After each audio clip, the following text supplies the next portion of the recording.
increase a bit more cost for the tracker.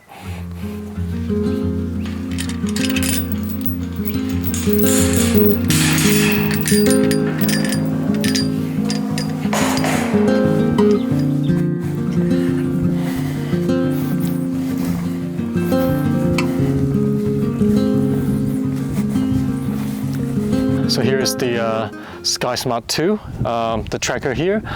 We haven't put on period models yet because we would like to have this one to be the tracker for installation training. So all the parts can be taken down and put up again.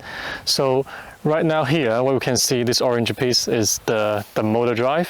So you can see the actual motor here in this black encapsulation, and instead having just a motor here, we have two more slew drive on both sides. We will show that later, but you can see the motor drive here not just running the torque tube, this one, but it's also running this square transmission shaft, and this will pass the motion from the motor to the other two slew drives.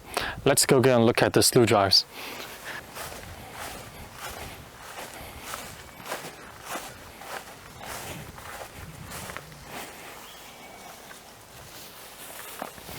So here is one of the slew drive. So it's about like 20-30 meters away from the motor drive there. So you can see the transmission shaft connect here. So this will simultaneously also rotating the torque tube. And during the high wind speed situation, this will act as like a fixed rod. A fixed point to keep this one, to keep the torque tube stable, fixed. Okay, so as you can see, the distance between these fixed points to the end of the tracker is approximately 10 meters. So this distance is very short compared to the traditional tracker we've just seen. Okay, so for the 2P tracker pulling, you've seen that this one is also very long, but this one doesn't have the support. Yeah. So the difference is we normally use the supports for external tracker because the external tracker normally need to cope with very strong wind speed.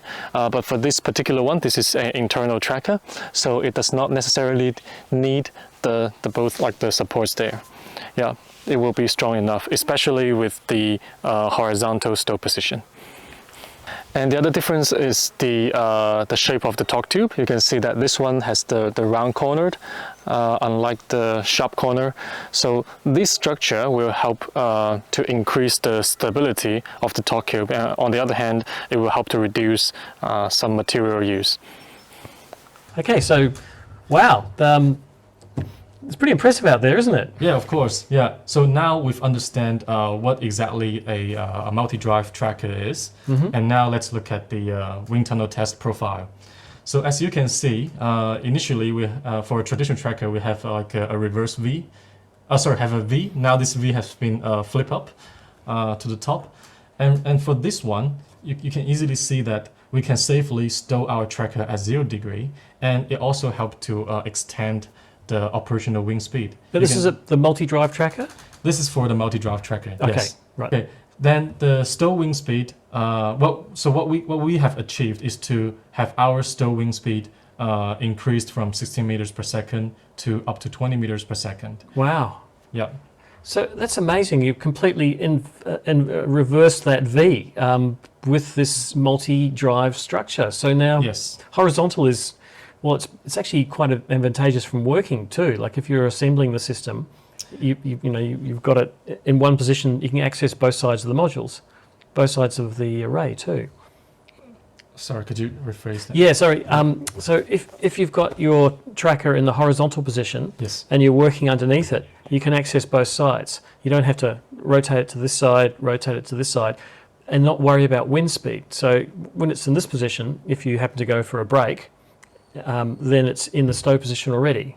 Exactly, yes. That's a pretty complicated explanation, but yeah, I just thought of it from a practical point of view is, putting 120 panels on can take a while.